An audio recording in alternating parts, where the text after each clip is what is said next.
want you to know we can only blame ourselves for all the crime and violence today. We removed all the phone. Now Superman has nowhere to change. All right.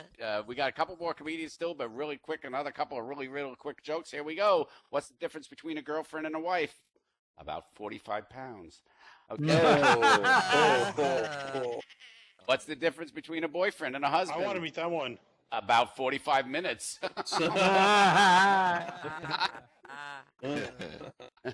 Two blondes walk into a bar.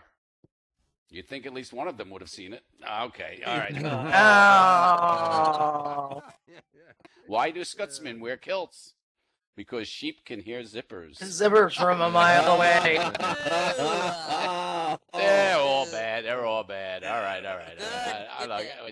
We're just having some fun here. Lauren, Having a Lauren, good time. just What? remember, Yes? ba means no.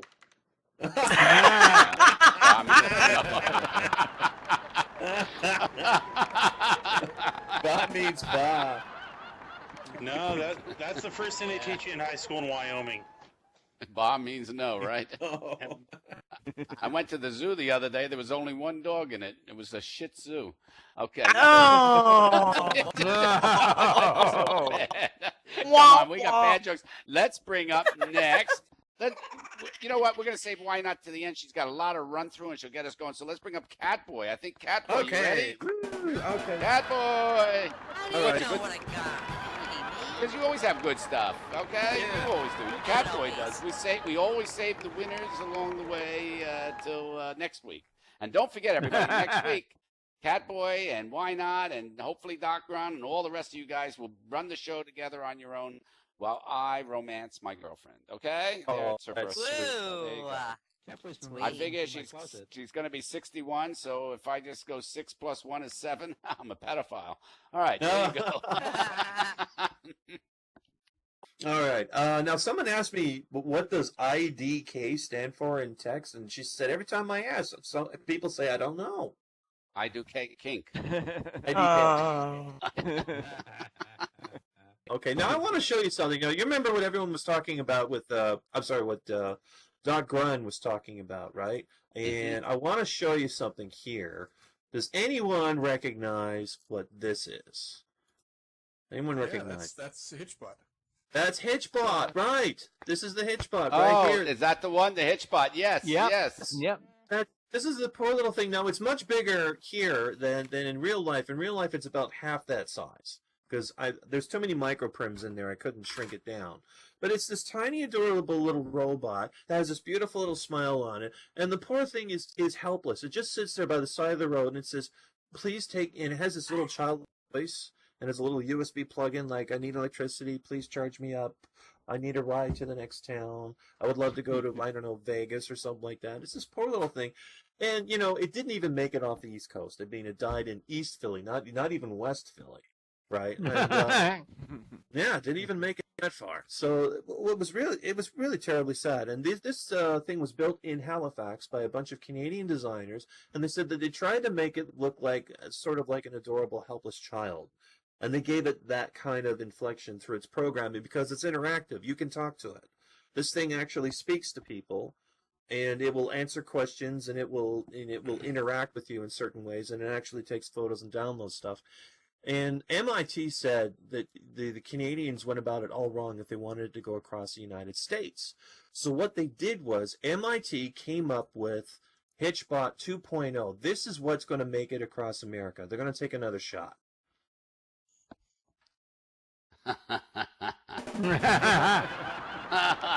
Another shot is right.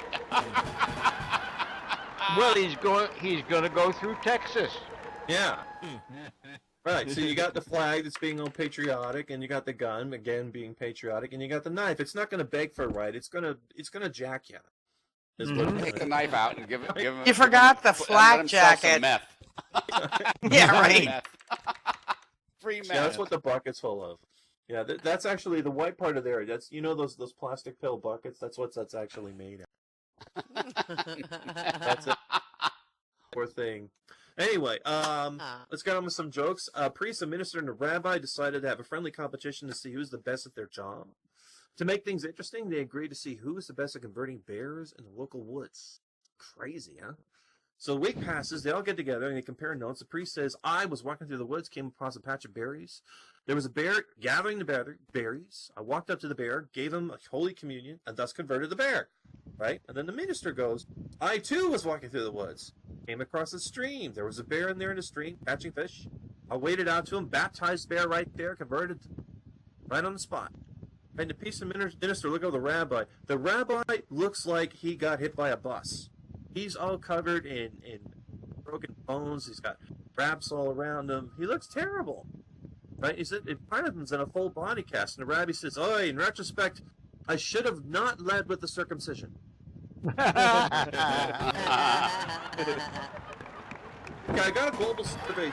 Global survey went right across the whole world. A recent global survey that out of 2,386,704,283 people, nearly 100% of the people in this room couldn't bother listening to that entire number. That's just too long.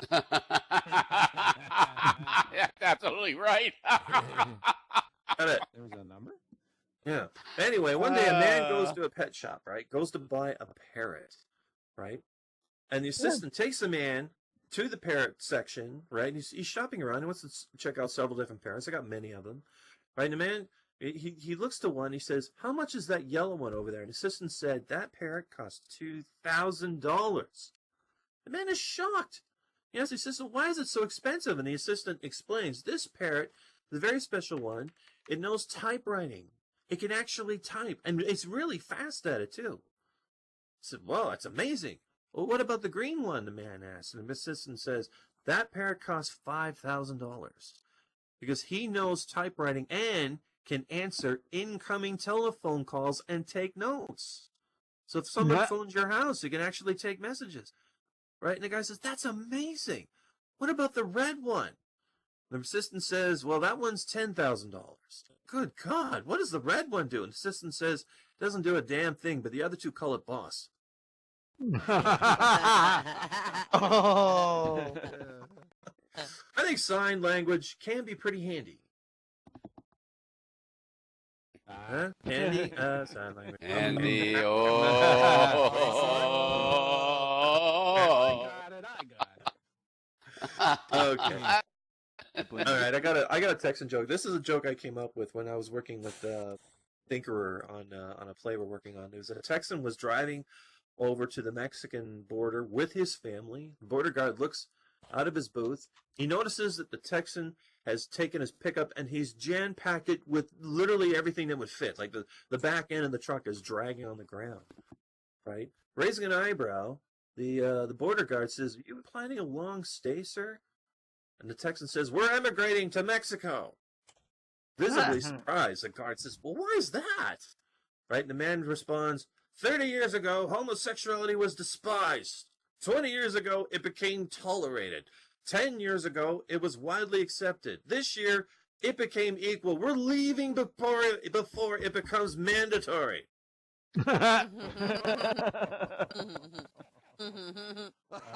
Another gay joke. I heard Dumbledore once walked into a gay bar in London and he disappeared with a poof.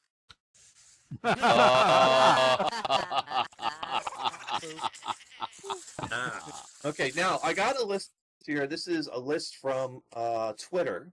Things that we learned from action movies. Some of them are mine, some of them I picked up.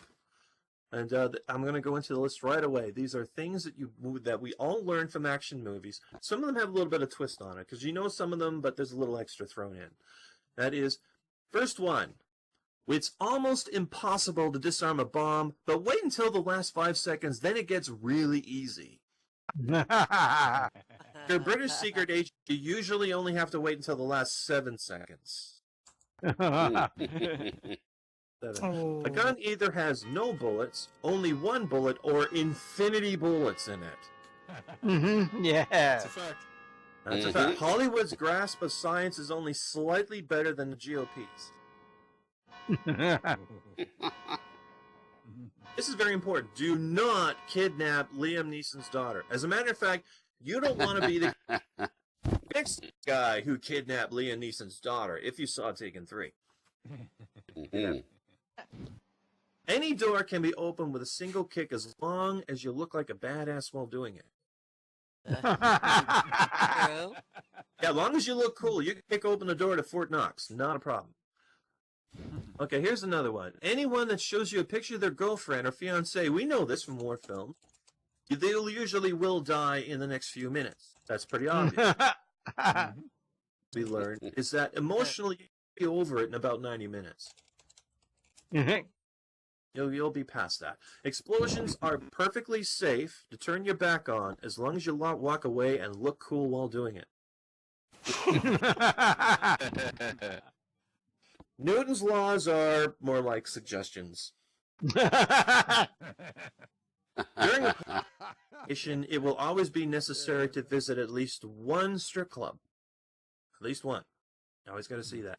You can crash into an infinite number of automobiles and never have to stop to exchange insurance numbers.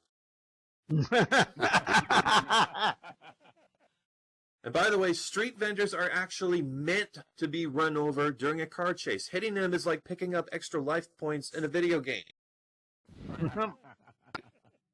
Run over the orange cart. Oh, I just picked up a little extra speed, you know. Yay.